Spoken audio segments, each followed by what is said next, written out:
Viete, čo všetko sa považuje za osobný údaj a aké máte práva, keď niekto vaše údaje spracováva? Poďme si to vysvetliť jednoducho a jasne.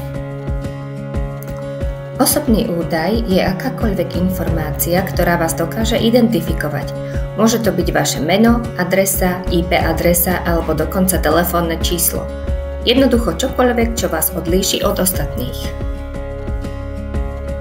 V máji 2018 nadobudlo účinnosť nariadenie Európskeho parlamentu od GDPR a tým zaviedlo európske pravidlá, ktoré chránia osobné údaje všetkých jej občanov.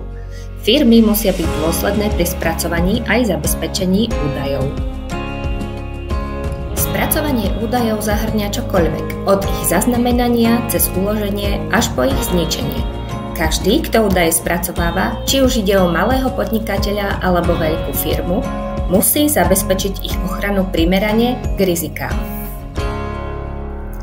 Máte právo vedieť, ako sa vaše údaje používajú, môžete ich opraviť, žiadať výmaz alebo obmedziť spracovávanie. Vaše údaje, vaše práva. Poznáte cookies? Tieto malé súbory ukladá váš prehliadač, aby vám zjednodušil používanie internetu. Ale pozor, niektoré môžu sledovať váš pohyb na webe. Dajte si čas na kontrolu nastavení svojho prehliadača a zvážte, čo povolíte. Na sociálnych sieťach platíme svojimi údajmi za služby zdarma. Firmy ich využívajú najmä na cielenú reklamu, preto si vždy dvakrát rozmyslíte, čo zdieľate.